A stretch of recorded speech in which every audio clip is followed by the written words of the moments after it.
Hey guys, it's your boy Alec coming back to you with a new video. Out in the shop with the COYOTE F-150 again. We got some more projects to do on this thing. I hope that you guys have really been enjoying the videos on the COYOTE. It looks like you are from the views and stuff like that. We've had an influx of subscribers recently because of the COYOTE content, and so I'm really happy with that. If you're new here, thanks for being here. Thanks for watching the videos.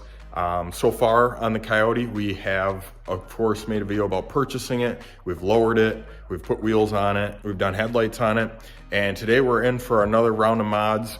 Today, we're gonna be deleting the fishbowl on this thing. I can't drive this thing without tint anymore. I'm by no means a professional window tinter, and I will say that till I'm blue in the face, but I am good enough to usually put out a pretty good product for myself.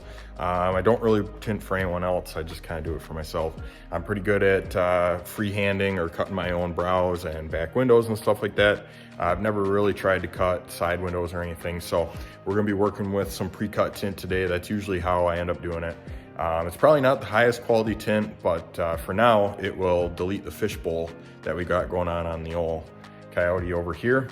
So after we delete the fishbowl on this thing, got a couple other things that I want to do. I got a box of parts in the bed for working on this thing. I don't think we're going to get to all of it today, but let's get started with the window tint and see how that turns out. Alrighty, so the best way to tint any vehicle, no matter what it is, this applies. Pull the door panel off and pull this top seal out of the door so you can stuff your tint behind it.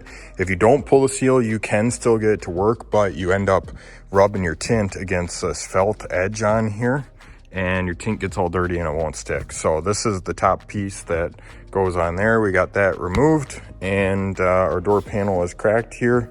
And we are going to start getting this thing clean so that we can throw tint on it. What I've learned over the couple years, get yourself a white Scotch pad for cleaning up the windows before you put the tint on.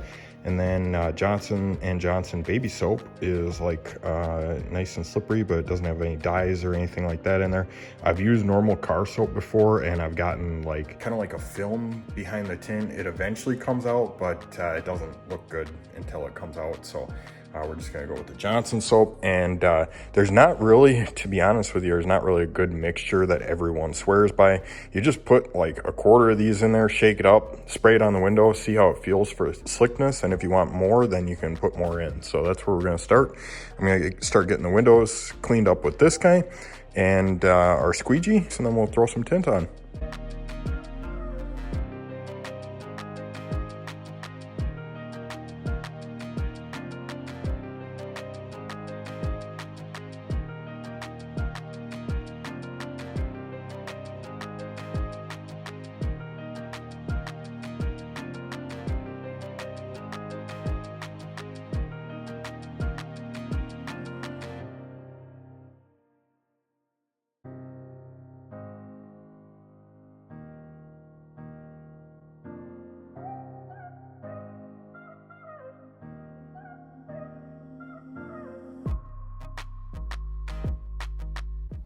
Alrighty guys, so we got the truck all tinted. It looks real good, and we're gonna move on to the next thing, which I actually have 8 new spark plugs for the truck here.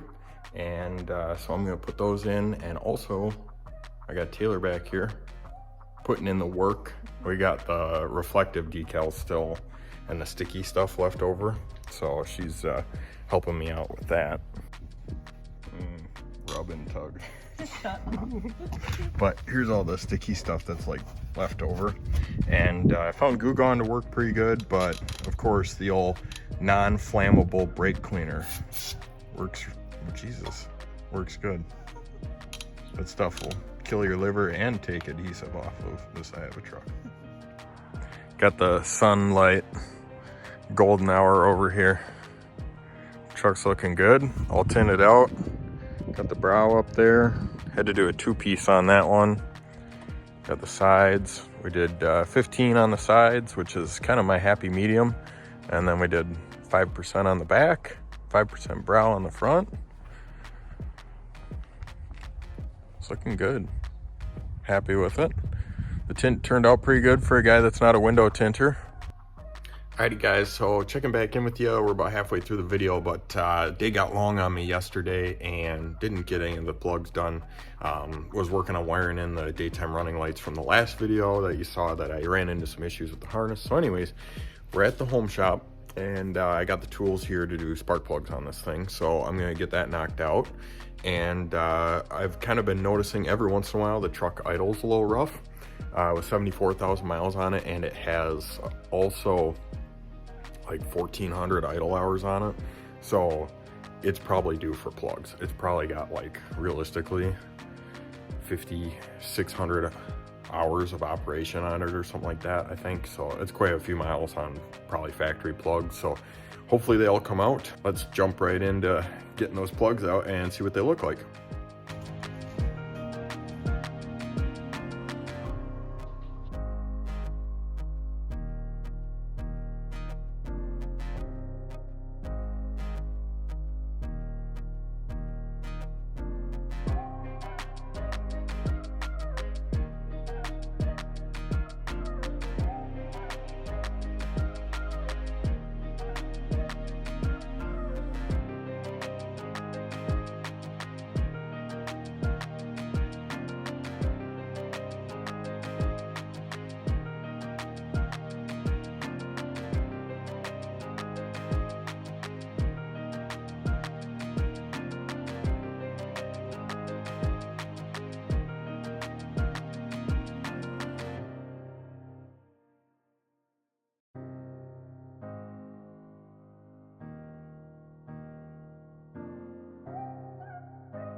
Here are 8 plugs that we pulled out. They all look pretty average, pretty normal. A couple of them are a little bit more oily than some other ones, but they don't really look like concerning. Just on the threads there, it looks like a little bit of oil, but that might also be a little bit of carbon because it didn't come off on my finger. But anyways, so they look to be the original Ford plugs. They got the Ford logo on them still.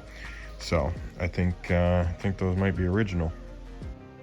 Alrighty, well, here's the mess behind me that I gotta clean up, but we got the plugs done on the Coyote. It took me about an hour or so, maybe a little less.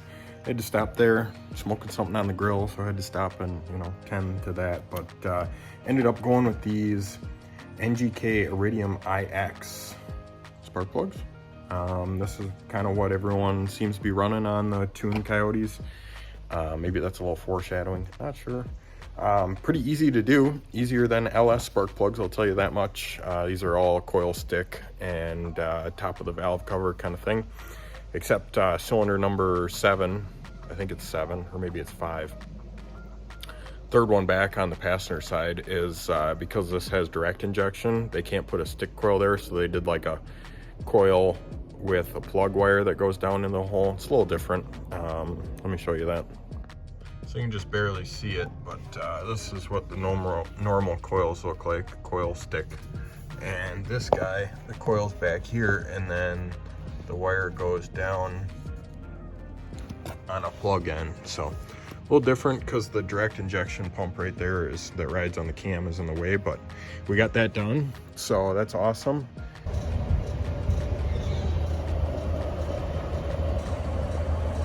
We got the tint done, we got the spark plugs done. Hopefully you guys are enjoying the videos so far, you know, with the wheels and leveling it down, the headlights and all that stuff. If you got any suggestions, drop them in the comments below. I got some more maintenance stuff, but also some more fun stuff coming up in the next couple. I really appreciate you watching, and until I see you guys next time, make sure you subscribe. Peace.